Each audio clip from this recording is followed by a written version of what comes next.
नमस्कार दर्शकों, एक बार पुनः आपका स्वागत है हमारे प्रोग्राम में, जहां पर आज हम बात कर रहे हैं आपसे लीडरशिप चेंजेस की in the organisation change, in the environmental change, कि किस तरह से लीडरशिप एक रोल प्ले करती है आपके ऑर्गेनाइजेशन चेंज में, एक एनवायरमेंट में जो वर्किंग नेचर के ये वर्क स्ट्रक्चर्स में काफी चेंजेस को किस तरह से मॉडिफाई करता है। उस विषय को लेकर आज हम आपसे चर्चा करेंगे और यही हमारे आज का मुख्य बिंदु रहेगा। तो मैं Varkha Goyal, senior executive officer, vocational education department NIS की तरफ से अपने इस सेशन को आपको डिलीवर कर रही हूँ और आशा करती हूँ कि सेशन के अंत तक आप इसे पूर्णतः समझ कर अपने कहीं ना कहीं किसी ना किसी यूज में, चाहे वो आपकी प्रोफेशनल लाइफ में हो, आपकी एंटरप्रेन्योरशिप में हो, आप इसको डेफिनेटली यूज भी करेंगे। आज के जो हमारे पूरे सेशन के पॉइंट्स रहेंगे वो कुछ इस तरह से होंगे कि हम लीडरशिप के बारे में डिस्कस करेंगे, लीडरशिप स्टाइल्स के बारे में बात करेंगे कि क्या डिफरेंट टाइप्स ऑफ लीडरशिप्स होते हैं। उसके बाद हम बात करेंगे ऑर्गेनाइजेशन चेंज की एंड डेवलपमेंट की, जो कि हमारा आज का मेन टॉपिक है। उसके बाद हम बात करेंगे importance of organisational change and development, उनके कुछ बेनिफिट्स जो लीडरशिप के हम डेवलप कर सकते हैं अपने वर्क प्लेस में, और क्या जो मेन एस्पेक्ट्स रहते हैं लीडरशिप के ऑर्गेनाइजेशनल चेंज एंड डेवलपमेंट में, उन सब की हम आज बात करेंगे। तो पूरा जो सेशन है वो हमारा चेंज एंड डेवलपमेंट पर होगा, जिसमें लीडरशिप क्या रोल प्ले करती है और किस तरह से एक वर्क प्लेस पर लीडरशिप के ध्यान में रखते हुए हम ऑर्गेनाइजेशन में चेंज कर लेते हैं। तो सबसे पहले हम बात करते हैं कि लीडरशिप क्या होती है। देखिए, लीडरशिप एक क्वालिटी है और लीडरशिप ऐसा नहीं है कि हम सीख नहीं सकते या हम फॉलो नहीं कर सकते हैं, लेकिन कुछ स्पेसिफिक कंटेंट के साथ, कुछ स्पेसिफिक नॉलेज के साथ या कुछ एक एबिलिटी के साथ एक लीडर बॉर्न भी हो सकता है। कहते हैं कि leadership is a way of a leading employees in an organisation. यहाँ जो मैं आपसे लीडरशिप की बात कर रही हूँ वो किसी पॉलिटिकल व्यू में बात नहीं कर रही हूँ। मैं आज जो आपको पूरा सेशन डिलीवर कर रही हूँ वो एज एन ऑर्गेनाइजेशन में आपकी लीडरशिप का क्या रोल है उसको ध्यान में रखते हुए आज का हमारा सेशन रहेगा। तो लीडरशिप एक क्या है? लीडरशिप एक तरीका है एम्प्लॉय को लीड करने का अपनी ऑर्गेनाइजेशन में, ताकि जो आपके ऑर्गेनाइजेशन के गोल हैं, जो विजन है, जो पर्पस है आपकी ऑर्गेनाइजेशन का, वो पूरा हो सके। लीडर का मेन काम क्या होता है? देखिए, जब हम किसी नेता को फॉलो करते हैं, मींस हमारी बातें उस तक कनेक्ट हो रही हैं, मतलब वो हमारी बातों को समझ पा रहा है, या जैसा हम चाह रहे हैं वो हम नहीं कर पा रहे हैं, लेकिन वो हमारी बातों को रखकर समझकर हमें मोटिवेट कर रहा है। तो लीडर का काम है मोटिवेट करना, इंस्पायर करना, गाइड करना अपने एम्प्लॉय को कि वो एक साथ मिलकर काम करें और उस कॉमन गोल को अचीव करें जो एक ऑर्गेनाइजेशन को बढ़ाने में मदद करता है। लीडरशिप का एक इंपॉर्टेंट जो एस्पेक्ट्स है वो ये भी है कि leadership is important to create a sense of directions and purpose. अगर लीडरशिप ना हो, मतलब आपका कोई बॉस ना हो, है ना, बॉस वर्ड में इसलिए यूज नहीं कर रही, मैं लीडर यूज कर रही हूँ क्योंकि बॉस आते ही हम बॉसेस की तरफ चले जाते हैं, रेदर देन कि जब हम लीडरशिप की बात करते हैं तो हम एक लीडर की तरफ चले जाते हैं कि अगर हम एक हमारे ऊपर कोई ना हो, जैसे कि अगर हमारे फैमिली में एक स्ट्रक्चर्स हम देखते हैं, फॉलो करते हैं, ग्रैंड मदर, ग्रैंड फादर, फिर हमारे फादर मदर, देन हमारे ब्रदर सिस्टर, मतलब अगर जो हमारी थर्ड जनरेशन है, मतलब जो हमारे ब्रदर है, हमारे सिस्टर है, हमारे सिबलिंग्स हैं, उनके ऊपर फादर मदर ना हो तो हमारी लाइफ क्या हो जाती है, बड़ी, मतलब कहते हैं ना कि हमारे सिर पे किसी का हाथ नहीं है। तो मतलब अगर वो हाथ होता तो हमें सही क्या मिलती? गाइडेंस मिलती, मोटिवेशन मिलता, हम लाइफ के जो चैलेंजेस हैं उनको आसानी से फेस कर पाते, क्योंकि हमें उस गाइडेंस की, क्योंकि वो उस दौर में रह चुके हैं, तो हमें एक मदद मिल जाती। सेम लीडर काम करता है एक ऑर्गेनाइजेशन के अंदर, आपको पाथ को, रास्ता दिखाने में काम करता है। रास्ते पे तो आप ही को चलना है, पर रास्ता दिखाने का काम करता है। It can foster a sense of unity and collaboration which improves moral and increase productivity. क्या करेगा? कभी कभी आपने देखा होगा, अब अपने पर्सनल किसी प्रॉब्लम में इतने उलझ जाते हैं कि प्रोफेशनल हम आते तो हैं ऑफिस बट डिप्रेस लगते हैं, हमारी प्रोडक्टिविटी उतनी नहीं है काम की, हम ऑल्दो बहुत अच्छा करते हैं डेली, हम एक गुड एम्प्लॉय की लिस्ट में है। तो जो लीडर होता है वो क्या करता है? आपकी प्रॉब्लम को समझता है कि कहीं ना कहीं कुछ इस एम्प्लॉय के साथ प्रॉब्लम चल रही है, हम उसकी प्रॉब्लम को सुने, समझ कर जो सॉल्यूशन हम प्रोवाइड कर सकते हैं वो अगर करेंगे तो वो क्या होगा? वो व्यक्ति कि अच्छे से अच्छे आउटपुट के साथ अपना इनपुट दे पाएगा, आउटपुट अच्छा आएगा, प्रोडक्टिविटी बढ़ेगी, उसका मॉरल इंक्रीज होगा और क्या होगी, एक यूनिटी बनेगी।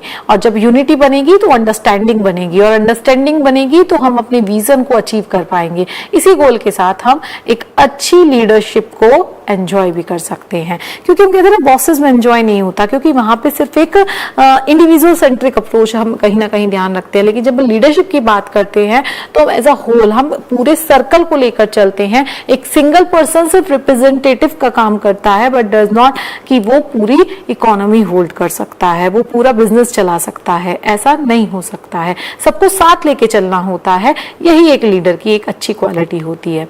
उसके बाद हम बात करने वाले हैं डिफरेंट टाइप्स ऑफ लीडरशिप। किस किस तरह की लीडरशिप्स हम देखने को हमें मिलती हैं, तो मैंने एक आपको स्ट्रक्चर के थ्रू दिखाने की कोशिश की है। बहुत टाइप के लीडरशिप स्टाइल्स होते हैं।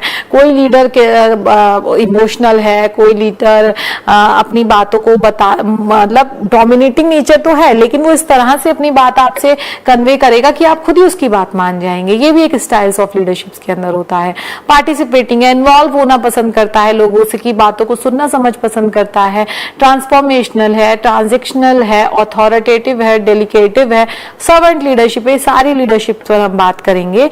और अगर क्या बात कह रहे हैं हम यहाँ पर, choosing a leadership style that works for you can make you a more effective leader. आप एक ऐसा लीडरशिप स्टाइल चुने जो आपके वर्क नेचर को बैलेंस कर रहा है, तो आप डेफिनेटली एक अच्छी स्ट्रैटेजी के साथ मूव करेंगे। Whether you have a large or small team, your leadership style heavily influences how your team sees you, कि कैसे हम अपने नेता को देखना चाहते हैं, है ना। तो हम कुछ यहाँ पे लीडरशिप स्टाइल डिस्कस करेंगे, तो आपको खुद ही समझ में आएगा कि किस तरह की हम लीडरशिप को चुनकर या उसको समझ के हम एक अच्छी क्या ऑर्गेनाइजेशनल बिहेवियर को, ऑर्गेनाइजेशन डेवलपमेंट को आगे ले जा सकते हैं। लीडरशिप, अगर मैं सबसे पहली लीडरशिप अगर हम बात करें स्टाइल की, तो वो है ट्रांसफॉर्मेशनल लीडरशिप। ट्रांसफॉर्मेशनल लीडरशिप क्या होती है? ये एक ऐसा स्टाइल है जिसमें हाईलाइट्स किया जाता है चेंजेस एंड ट्रांसफॉर्मेशन को। लीडरशिप जो ट्रांसफॉर्मेशनल लीडर्स होते हैं वो क्या करते हैं? Always look ahead and think about what must be done to achieve the organisational object. मतलब इस लीडरशिप में जो लीडर इन्वॉल्व होता है वो बहुत पॉजिटिव अप्रोच का होता है, वो हमेशा आगे की तरफ देखता है। वो क्या सोचता है कि हम जो ऑर्गेनाइजेशन का गोल है, ऑब्जेक्टिव है, उसे अचीव करने के लिए आगे क्या कर सकते हैं। और वो क्या होता है? They are comfortable with change and understand it is necessary for organisation development. और वो क्या होता है? वो सबसे पहली उसकी जो खूबी, जिस क्वालिटी की हम बात करें, तो इस लीडरशिप की सबसे पहली क्वालिटी यही होती है कि वो आसानी से अडेप्टेबिलिटी होता है। मतलब उसको लगता है कि मेरी ऑर्गेनाइजेशन में मेरा विजन ये है आज से 5 साल बाद, और इस विजन को अचीव करने के लिए मुझे अपनी इस वर्किंग नेचर को या इस स्टाइल्स को बदलना पड़ेगा। वेदर मेरे लिए बहुत पहले से ट्रेडिशनल चला रहा है, पर मैं इसे बदलूंगा तो ही मैं इस विजन को अचीव कर सकता हूँ या गोल को अचीव कर सकता हूँ। तो वो डेफिनेटली उस गोल को अचीव करने के लिए क्या करेगा? उस कंफर्टेबली उस चेंज को अडेप्ट कर लेगा, क्योंकि उससे उसकी ऑर्गेनाइजेशन का डेवलपमेंट हो रहा है। They work to ensure their followers. फिर उसके बाद are comfortable with change and can adapt to it. वो क्या करेगा? वो ऐसा सुनिश्चित करेगा कि वो जो काम कर रहा है वो अपने फॉलोअर को ध्यान में रखते हुए कर रहा है। मतलब अपने एम्प्लॉय के किसी भी चीज का, मतलब एम्प्लॉय को डिसरिस्पेक्ट, डिसग्रेड या फिर एम्प्लॉय के अहित ना हो, उसे छोड़कर ही वो काम वो कर रहा है। वो ऐसी ही पॉलिसी अडेप्ट कर रहा है। This types of leadership can be highly useful in organisation looking to make significant changes और ट्रांसफॉर्मेशन। अगर आपको एक अच्छा सिग्निफिकेंट चेंज और ट्रांसफॉर्मेशन चाहिए तो ये लीडरशिप स्टाइल्स ऑर्गेनाइजेशंस के अंदर, बहुत अच्छे लीडरशिप स्टाइल्स के अंदर काउंट होता है। उसके बाद बात करते हैं डेलीगेटिव लीडरशिप्स की। इसके अंदर क्या होता है? Leaders with the style have trust and rely on their employee to do their task. मतलब अब लीडर ने टास्क दे दिया है, अपने एम्प्लॉय की एबिलिटी को देखते हुए टास्क डिस्ट्रीब्यूटेड कर दिया, और वो पूर्णतः ये विश्वास कर लेता है कि जो उसके एम्प्लॉय हैं वो उस टास्क को कर लेंगे। They don't get to involve in providing feedback और गाइडेंस। और वो क्या होता है? पीछे हट जाता है। वो बहुत ज्यादा उन्हें में इन्वॉल्व नहीं होता। उन्हें एक बार काम बता दिया एंड देन उन्हें ट्रस्ट है वो कर लाएंगे। वो उन्हें कोई भी फीडबैक नहीं देता है, कोई गाइडेंस नहीं देता है। Instead they allow employee to utilise their own creativity, resources and experience to have the made their objective. और बजाय क्या करता है, वो एम्प्लॉय को अलाउ कर देता है कि वो अपनी दिमाग से, अपनी बुद्धि से, जो उनके पास रिसोर्सेज हैं, जो उनके पास एक्सपीरियंस है, जैसा भी उनके पास जो भी अवेलेबिलिटी है, खुद उस काम को करके उस गोल को अचीव करवा दो। तो ये है डेलीगेटिव। बट इस स्टाइल को हम बहुत ज्यादा फॉलो नहीं करते हैं, या जो लोग इसे फॉलो करते हैं वहां कहीं ना कहीं आपने देखा होगा कि कहीं ना कहीं कुछ ना कुछ गैप्स रह जाते हैं, क्योंकि यहाँ पर क्या है, हमने असाइन किया, देन हम चले गए और अब वो करके हमें दे देगा। बट उस बीच में उस एम्प्लॉय को क्या डिफिकल्टी फेस करनी पड़ी, या क्या वो प्रॉब्लम्स या हर्डल्स आई, वो हमने सुनी ही नहीं, उसका फीडबैक नहीं हमने उससे सुना, है ना। तो क्या होगा, हम उसके पास उन प्रॉब्लम के समय थे ही नहीं, हमने आउटपुट देख लिया। जैसे मैं आपको समझाना चाहूँ, आपका बच्चा 10th क्लास में है, आपने होल ईयर उसको बता दिया ये पढ़ना है, ये करना है, ये अच्छा गाइडेंस दे दिया, ट्यूशन दे दिया, स्कूल दे दिया, सब कुछ आपने उसको अच्छा प्रोवाइड कर दिया,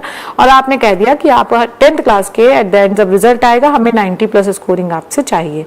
तो बच्चा क्या लग गया, 90+ स्कोरिंग में लग गया, and they achieved 90%, more than 90% in the 10th examinations. लेकिन क्या हुआ, उस पूरे पीरियड के दौरान उसे जो भी दिक्कतें आई, आपने उससे ना फीडबैक लिया, ना उसे अपने को एक्सपीरियंस शेयर किए, ना गाइडेंस दी, ऑल्दो आपने उसे पूरा एटमॉस्फेयर दिया, बट लेकिन उसकी जो उस समय स्टेजेस हुई होंगी, डिफरेंट स्टेजेस हुई होंगी, मेंटल स्टेज, फिजिकल स्टेज, उसके कोई इश्यूज होंगे, प्रॉब्लम्स होंगी, वो आपने डिस्कस नहीं करे हैं। तो कहीं ना कहीं क्या होता है, लैक बन जाता है, कहीं ना कहीं यहाँ पे बीच में एक पुल, एक बैरियर का काम हो जाता है, और वो थोड़ी सी हमारी ऑर्गेनाइजेशन के लॉन्ग टर्म गोल्स को अचीव करने में दिक्कत करता है।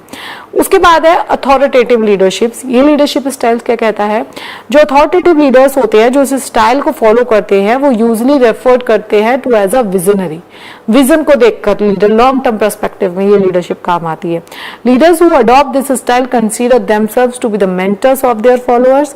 दे tend to motivate and inspire those around them. They provide overall guidance and provide their teams with directions, feedback and inspiration. This promotes a sense of accomplishment or achievement. मतलब ये authoritative leaders जो होते हैं वो बिल्कुल अपने followers के साथ, अपने एम्प्लॉयज के साथ कंटिन्यू उनके साथ बने रहते हैं, उन्हें कंटिन्यू उनको बीच बीच में क्या करते रहते हैं, उनको नरिश करते रहते हैं with their guidance, support, feedback, anything they wants, सब कुछ उन्हें प्रोवाइड कराते हैं। और उसके बाद इंस्पिरेशन का भी काम करते हैं, ताकि जो विजन है, जो उनका सोच है उस ऑर्गेनाइजेशन के प्रति, वो कहीं भी ना रुके। उसके बाद हम बात करते हैं ट्रांजैक्शनल लीडरशिप की। तो ये क्या कहती है, ट्रांजैक्शन लीडरशिप को हम मैनेजरल लीडरशिप भी कहते हैं। डिपेंड करती है रिवार्ड्स पर और पनिशमेंट पर। मतलब आपने बहुत अपने लीडर देखे होंगे जो कहते हैं आप ये काम इस टाइमलाइन के अंदर पूरा कर दो, then will give you the rewards in form of money, in form of something like that, जो भी आपके वर्क का एनवायरमेंट का कल्चर है। या फिर नहीं करोगे तो इसके रिगार्डिंग आपको पनिशमेंट मिलेगा, you have to work on the weekend और you have to work with long working hours, तो ऐसा कुछ पनिशमेंट मिलेगा। तो this leadership styles clearly highlight structure. इसमें क्या होता है कि आपको क्लियर है कि आपको ये टाइम इस टाइम के अंदर करके देना है, then you will get reward, otherwise you will get punished. तो assuming individual may not possess the inspiration needed to achieve their missions। अब इसमें क्या होगा, एम्प्लॉय को अब क्या नहीं चाहिए, एम्प्लॉय को कोई इंस्पिरेशन की अब जरूरत नहीं है, उसे पता है कि यही दो चीज होंगी, इसके अलावा कुछ नहीं होगा। तो ये एक तरह से पैसिव वे में कहीं ना कहीं काम करती है। उसके बाद है पार्टिसिपेटिव लीडरशिप, नाम से ही बहुत अच्छे से समझ आ रहा है।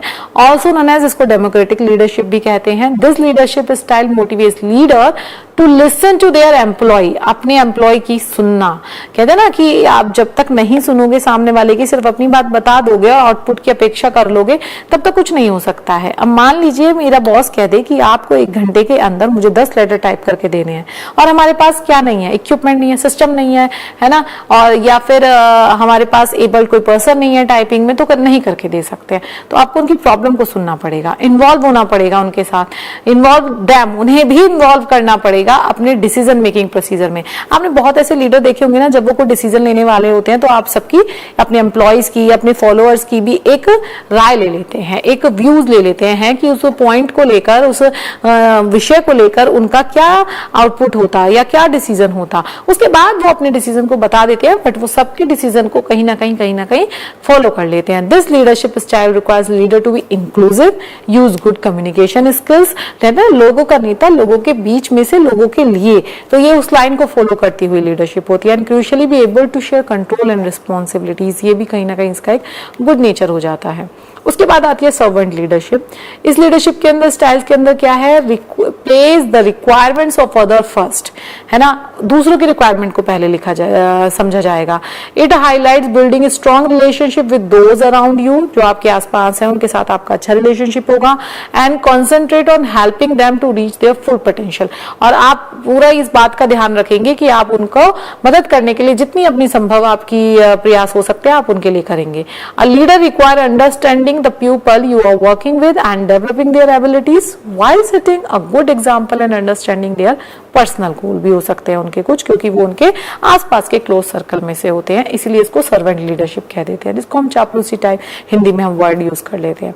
What is the organisational change and development, अब इसको समझते हैं कि चेंज मैनेजमेंट क्या है, चेंज डेवलपमेंट क्या है ऑर्गेनाइजेशन के अंदर। तो देखिए मैंने एक स्ट्रक्चर आपको दिखाने की कोशिश करी है, एक डायग्राम के थ्रू आपको समझ में आ रहा होगा चेंज मैनेजमेंट में क्या क्या चीजें काम आती हैं। Team, strategy, plan, improve and engage, execute and measure and success. उसके बाद हम सक्सेस पर पहुंच जाएंगे। चेंज मैनेजमेंट का मंत्र है organisational change and development are ways of improving the efficiency and effectiveness of an organisation. आपको ऑर्गेनाइजेशन की एफिशिएंसी और इफेक्टिवनेस दोनों को जब आप बढ़ाने में सक्षम हो सकते हैं तो आप कह सकते हैं कि ऑर्गेनाइजेशन में चेंज आया है, साथ साथ आप कह सकते हैं ऑर्गेनाइजेशन में डेवलपमेंट भी हुआ है। It can be done through training of employees, improving communications और implementing new system and processes, इसके थ्रू भी आप इसको implement कर सकते हैं।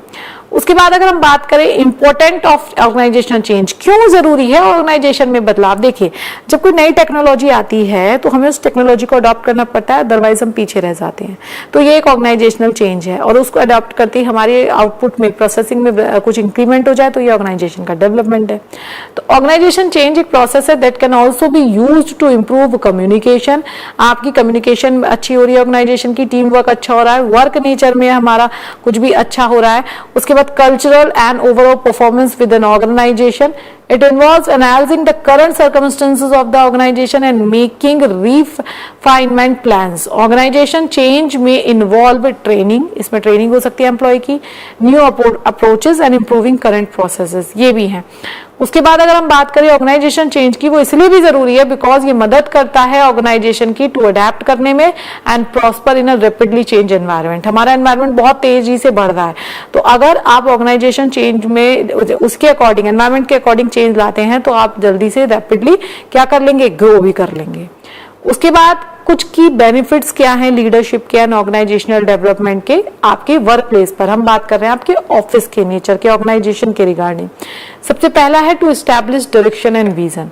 सबसे पहले तो आपको पता होना चाहिए हमें करना क्या है, तभी आप एक ऑर्गेनाइजेशन में काम कर पाएंगे जब आपको अपना विजन और गोल क्लियर है। तो first and foremost effective leadership is important for setting the direction and goal to the organisation.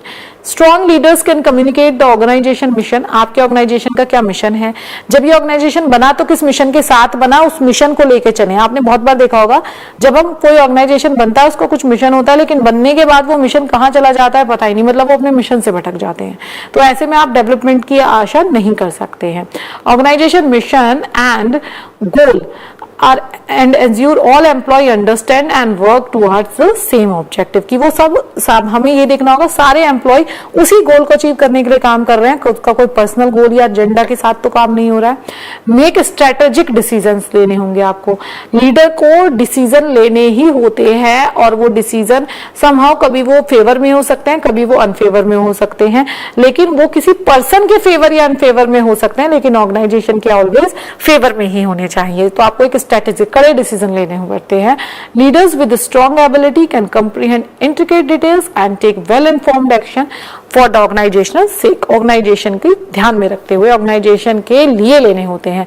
उसमें हो सकता है किसी पर्सन को कोई चीज ना सही लगे या उसके लिए वो बेनिफिटेड नहीं होगा, क्योंकि organisation is not centred focused on the one person, it is always in the group of the person that involve to achieve the goal. It helps to ensure that the organization is always moving ahead and adapting to change accordingly to industry standards. उसके बाद improve employ motivation and engagement, आपको अपने employ को motivate रखना है उनको। अब तो आपने देखा होगा ना, एक नई थ्योरी भी आ रही है कि आपको अपने एम्प्लॉय को हेल्दी, हैप्पी, स्ट्रेस फ्री भी रखना है, वरना आउटपुट नहीं आने वाला है आपके एम्प्लॉय से आपकी ऑर्गेनाइजेशन के लिए। तो आपको स्ट्रेस के लिए वर्क लाइफ बैलेंस, एक आपने थ्योरी सुनी होगी, आजकल बहुत चल रही है, वर्क लाइफ बैलेंस किस तरह से करना है। A strong leader can inspire and motivate employ by clearly communicating their vision and recognise and rewarding them for their contribution. तो ये भी है, आप क्या करेंगे, उनको समय समय पे मोटिवेट करने के लिए रिवॉर्ड भी कर सकते हैं अपने एम्प्लॉय को।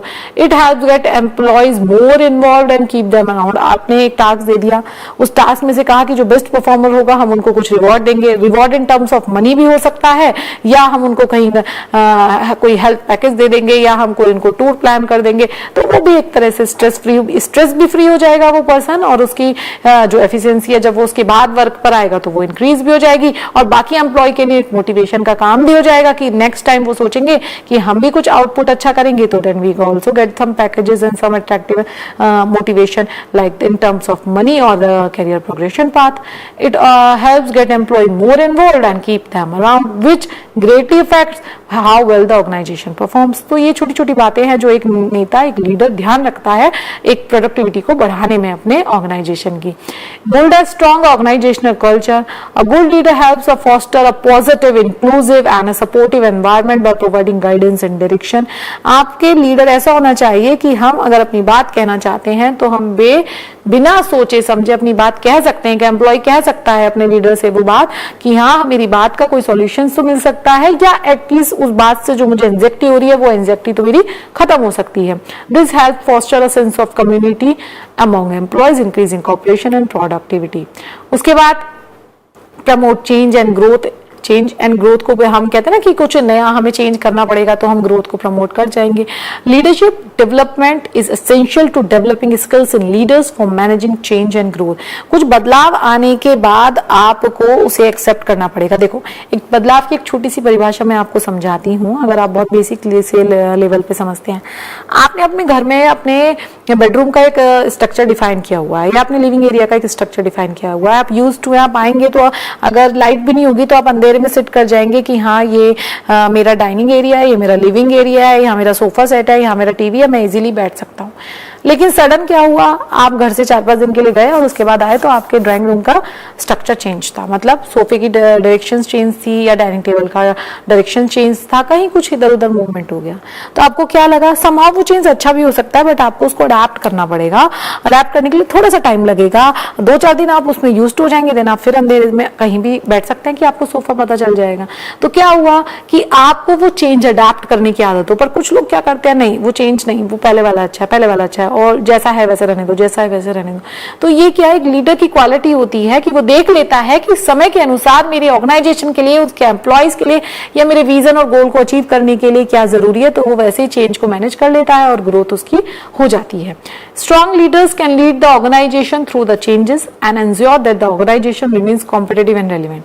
लेकिन वो ये भी ध्यान रखता है उस चेंज से उसकी ऑर्गेनाइजेशन के आउटपुट पे कोई इफेक्ट नहीं आना चाहिए, उसके एम्प्लॉयज को कोई किसी तरह का कोई दिक्कत नहीं होना चाहिए। They also manage growth and expansion and make sure that the organization can scale up and meet the need of a growing customer base, है ना, customer based development होना चाहिए। Leader can facilitate improved organizational performance by working together, एक साथ काम करके कर सकते हैं, to create winning strategies that foster innovation, empower employees and increase efficiency को एकदम से क्या हो सकता है, बढ़ा सकते हैं। जैसे हमारा एनआईएस का एग्जांपल ले सकते हैं, हम हमेशा शिक्षा के क्षेत्र में बने रहते हैं कि हर किसी को शिक्षा मिले, क्योंकि शिक्षा का अधिकार सभी का है, वो किसी भी वर्ग के अंतर नहीं आती है। प्रत्येक व्यक्ति जो हमारे इस मातृभूमि पर है या कहीं भी है, उस तक ये रीच होनी चाहिए, है ना। तो सोसाइटी के अनरीच सेक्शन तक भी रीच करनी है एजुकेशन को, ये हम इस गोल के साथ आपके साथ जुड़े रहते हैं। तो ये हमारा क्या है, ये हमारा मेन विजन है।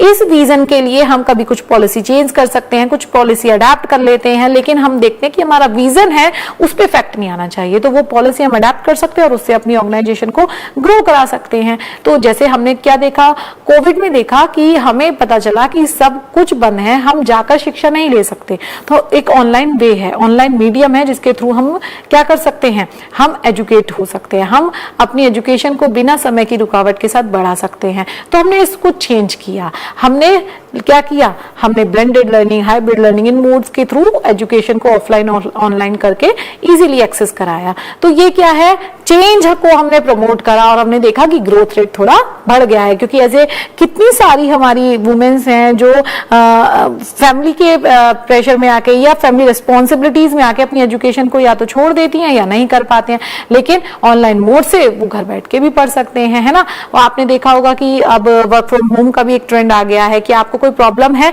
तो मेजरली आपको काम करना है, आप you can sit at the home and the working environment आप कर सकते हैं, आउटपुट हमें मिलना चाहिए। तो ये भी एक अडेप्टेबिलिटी आ गई है। तो वो क्या अडेप्टेबिलिटी, किस हद तक वो यूज हो पा रही है और कहां तक मिसयूज, आपको उसको ध्यान में रखे, अपने विजन को इफेक्ट ना हो, इसी तरह से लीडर का काम है कि उसको इंप्लीमेंट करना है। तो ये प्रमोट एंड चेंज की बात हो रही है। इसके बाद how to be a successful leader, हम कैसे बन सकते हैं, क्या क्वालिटीज हो सकती हैं, इसकी चर्चा हम एक छोटे से ब्रेक के बाद करेंगे और आशा करेंगे कि हम अपने प्रोग्राम को उसी तरह कंटिन्यू करें जिस तरह से कर रहे हैं।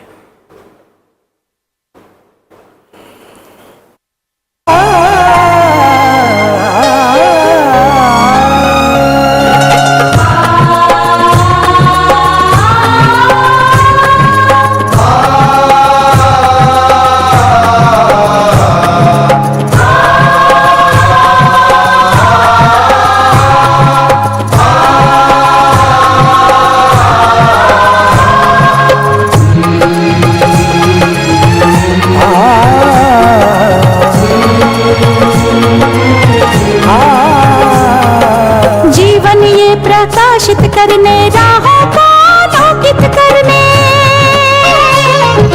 जीवन ये प्रकाशित करने, राहों को आलोकित करने, हम अपना दीपक स्वयं बने, हम अपना रास्ता स्वयं चुने, हम अपना दीपक स्वयं बने, हम अपना रास्ता स्वयं चुने, जीवन ये प्रकाशित करने, राहों को आलोकित करने।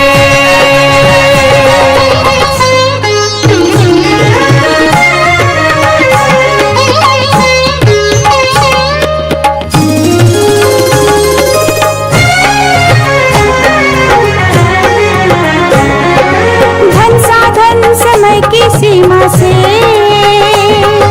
विद्यालय जो मुक्त हो, धन साधन समय की सीमा से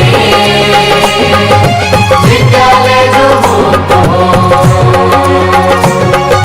कभी पढ़े हम कहीं पढ़े, वे विषय की लोच से युक्त हो, कभी पढ़े हम कहीं पढ़े, वे विषय की लोच से युक्त हो, मित्रों हम उठे और जागे, मंजिल आने की सुने, हम अपना दीपक स्वयं बने, हम अपना रास्ता स्वयं चुने, जीवन ये प्रकाशित करने, राहों को आलोकित करने।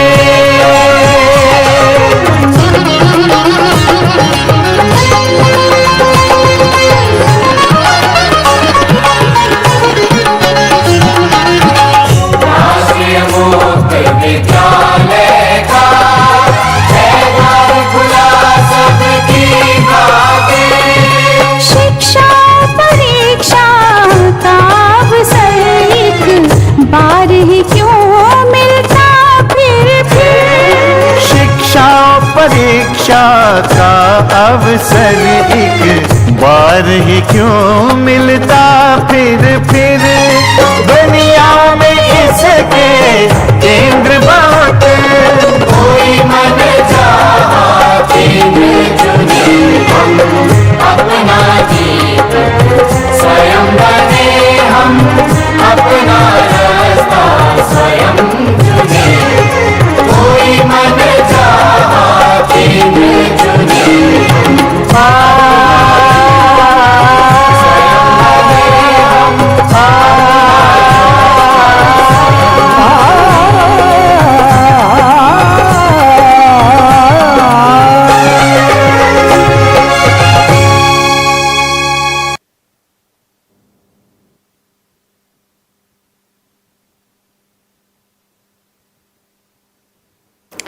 नमस्कार दर्शकों, ब्रेक के बाद आपका पुनः एक बार स्वागत है। अब हम बात कर रहे हैं कि सक्सेसफुल लीडर हम कैसे बन सकते हैं। तो अगर हम बात करें कि क्या क्या क्वालिटीज होनी चाहिए एक अच्छे सक्सेसफुल लीडर बनने की, तो कुछ क्वालिटीज हैं, कुछ स्टेप्स भी हैं। आप अच्छे से स्ट्रक्चर्स के माध्यम से देखेंगे कि मैंने 1.235 इन 5 को मेन पॉइंट्स में सबडिविडेट किया है, जिसमें पहला है कि आपको अपनी जो एग्जाम्पल सेट करने पड़ेंगे अपने एम्प्लॉयज के आगे कि लीड बाय एग्जाम्पल्स। आप उनको क्या कर सकते हैं, demonstrate the quality is and behaviour, जो भी एक्सपेक्ट कर रहे हैं वो आपसे, आपको वो ऐसा शो करना है, आपको दिखाना है ताकि रिफ्लेक्ट हो पाए आपकी पर्सनालिटी में वो। सेकंड है कम्युनिकेट अफेक्टिवली, आपको उनसे बातें करनी है, उनके प्रॉब्लम सुनना है, सॉल्व करना है और अटेंटिव होकर उनकी बातों को समझना है। उसके बाद थर्ड स्टेप है एम्पावर योर टीम, अपनी टीम का आपको मोटिवेशन ना बना के रखना है। अपनी टीम को क्या करना है, टास्क देना है, प्रोवाइड करना है, उन्हें सपोर्ट देना है। उस टास्क के दौरान उन्हें कोई प्रॉब्लम आती है, कहीं ना कहीं उनका मॉरल ब्रेक होता है, उसको बना के रखना है। उसके बाद उन्हें मोटिवेट करना है। फोर्थ स्टेप, फिफ्थ कहें तो कॉन्टिन्यूअस लर्न एंड अडॉप्ट, कि उनसे आपको भी सीखना है, ऐसा नहीं है, और अडॉप्ट करना है कि अगर कुछ आप सीख सकते हैं उस टास्क के दौरान या किसी पर्टिकुलर एम्प्लॉय की कोई स्किल्स आपको सिखा सकती है तो आपको सीखने के लिए भी तैयार रहना है। तो ये एक अच्छे लीडर की क्या है, सक्सेसफुल लीडर बनने की कुछ क्वालिटीज हैं जो अगर आपके अंदर नहीं है तो आप उन्हें डेवलप भी कर सकते हैं। उसके बाद अगर हम बात करें कि आपको अपनी गलतियों से भी सीखना है, ऐसा नहीं है कि कोई गलती नहीं कर सकते, लीडर कभी गलती नहीं करता, लेकिन आपने जो गलती की है और उसका जो इफेक्ट है उस इफेक्ट को आपको समझना है और उस गलती को समझकर कि आगे हमें किस तरह से इस गलती को नहीं करना है वो भी आपको आना चाहिए। तो ये कुछ लीडर की आपके सक्सेसफुल होना है तो लीडरशिप के अंदर ये क्वालिटीज आपको आनी चाहिए। अब हम बात करने वाले हैं आपके key aspect of leadership in organisational change and development. तो हम बात करें तो फ्यू चैलेंजेस हैं, कुछ चैलेंजेस तो डेफिनेटली आएंगे ही आएंगे। जो चैलेंजेस आपको लीडरशिप में फेस करने पड़ते हैं ऑर्गेनाइजेशनल चेंज एंड डेवलपमेंट के दौरान, जिसमें रेसिस्टेंस है, अनसर्टेनिटी है, पोटेंशियल फॉर एम्प्लॉयज है, डिसएंगेजमेंट है, ये सारे चैलेंजेस को आपको फेस करना पड़ेगा। कहते हैं ना, एक टीम को लेकर चलना आसान नहीं है। अब घर में अगर 5 लोग हैं या आपके घर में आपके 5 बच्चे हैं तो वो 5 बच्चे एक ही डायरेक्शन में थोड़ी ना चलेंगे, आपको उनको साथ लेके चलना है ना, एक साथ। तो यही एक लीडर का काम होता है। अफेक्टिव लीडर कैसे करता है इन चैलेंजेस को नेविगेट्स, वो भी हम देख लेते हैं। सबसे पहले हम बात करें क्लियर कम्युनिकेशन की। आपकी बातें, आप क्या चाहते हैं अपने एम्प्लॉय से, आपका क्या गोल है, क्या विजन है और किस विजन के साथ आप उनसे आउटकम चाहते हैं, आपको क्लियर ये कम्युनिकेट करना पड़ेगा।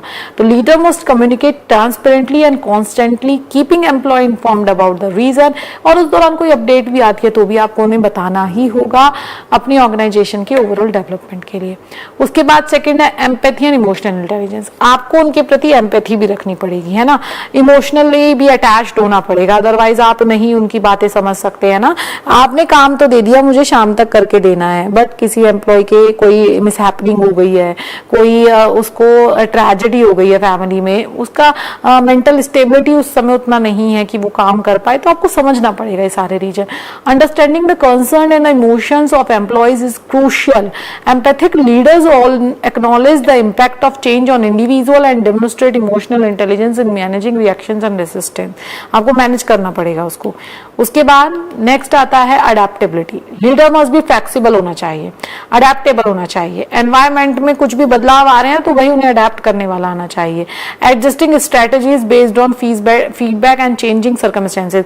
एनियम यानी इस काम को करने के लिए एक स्ट्रेटजी बनाई, अब मैं इस स्ट्रेटजी पे काम करवाऊंगा अपने एम्प्लॉय से, या काम हम इसी को फॉलो करेंगे, बट उस स्ट्रेटजी को फॉलो करते हुए कुछ हमारे साथ मिसहैपनिंग हो गई कि अचानक वो स्ट्रेटजी पर काम नहीं हो पाएगा, तो आपको ये बात अडेप्ट करनी पड़ेगी, आपको ये समझना पड़ेगा और आपको तुरंत आपके अंदर इतनी कैपेबिलिटी हो कि आप उन परिस्थितियों को ध्यान में रखते हुए अपनी स्ट्रेटजी को चेंज करके उस काम को निकलवा लें, आउटपुट को पूरा कराएं। They should model the adaptability they expect from their team, ये ध्यान रखना पड़ेगा। इंक्लूसिव डिसीजन मेकिंग क्या कहता है, involving employees in decision making, आप एम्प्लॉय से भी डिसीजन मेकिंग, ये नहीं है कि ठीक है उनसे काम करा लिया उनको खुशी है। आजकल आपने देखा होगा एक अच्छे मैनेजमेंट में जब मैनेजमेंट डिसीजन होता है तो एम्प्लॉयज के डिसीजन मत का भी ध्यान रखा जाता है। ये फॉस्टर करेगा एक sense of ownership and commitment को, ताकि जो एम्प्लॉयज है उनको ऐसा ना लगे कि क्या हो रहा है हमें तो पता ही नहीं, हमें तो सिर्फ इतना काम जो बताएंगे वो हम करेंगे। फिर उस काम को वो अपना समझ के कि हमें भी इसमें डिसीजन लेना है, वो उस बात को ध्यान में रखकर उसके लिए काम करेंगे। Leader should seek inputs from various level of organisations, valuing diverse perspective. उसके बाद बात करें risk taking and innovation. Encouraging a culture of innovation and risk taking is essential for navigating change. कहते हैं ना कि अगर कुछ हमें क्या करना है, कुछ अच्छा करना है तो आपको रिस्क लेना पड़ेगा, पोटेंशियल होना चाहिए रिस्क लेने का, है ना। इनोवेशन को ध्यान में रखना पड़ेगा, इनोवेट जब तक नहीं करोगे आप आउटडेट हो जाओगे। Leader should create an environment where employ feel empowered to suggest and implement creative solution. अब एक मान लीजिए लीडर है, वो बता रहा है ये प्रॉब्लम है, ये करना है, ये करेंगे, हम इस तरह से करेंगे, इस तरह से। किसी एम्प्लॉय के दिमाग में बहुत अच्छा आइडिया आया है एकदम से, क्योंकि वो थोड़ा क्रिएटिव पर्सन है, तो वो उस प्रॉब्लम को थोड़ा सा इजीली डील करके सॉल्व करा सकता है।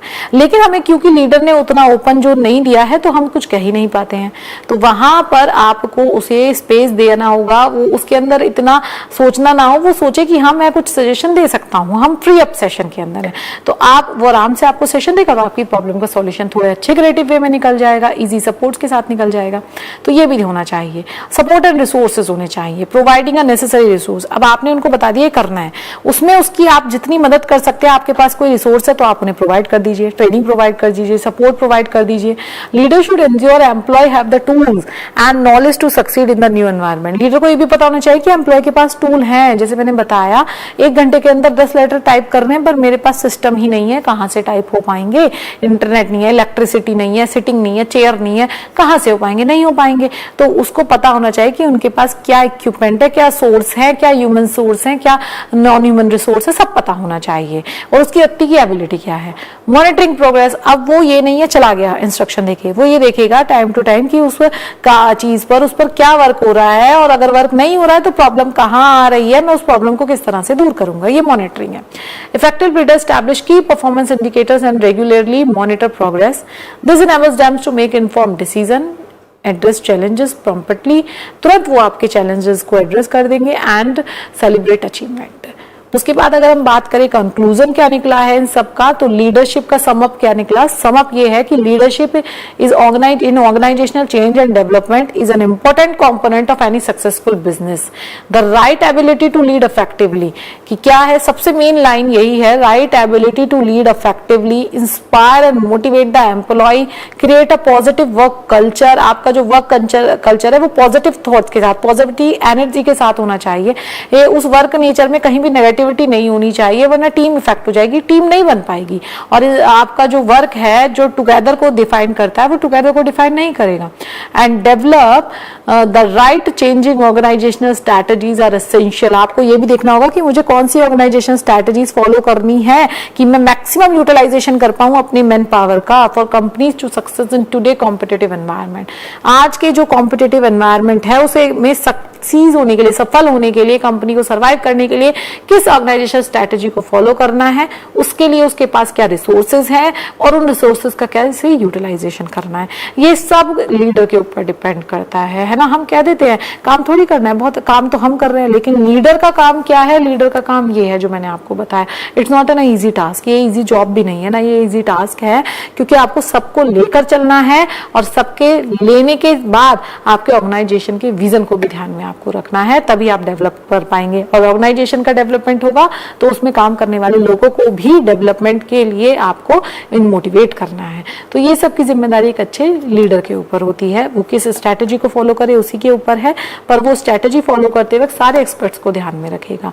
इसी के साथ हम आपसे आज के सेशन के लिए विदा लेते हैं, और फिर आपसे किसी अच्छे से टॉपिक पे, कोई इंपॉर्टेंट रेलिवेंट थिंग पर हम आपसे बात करेंगे और अपने विचार साझा करेंगे। तब तक के लिए आप जुड़े रहिए NIS के साथ। धन्यवाद।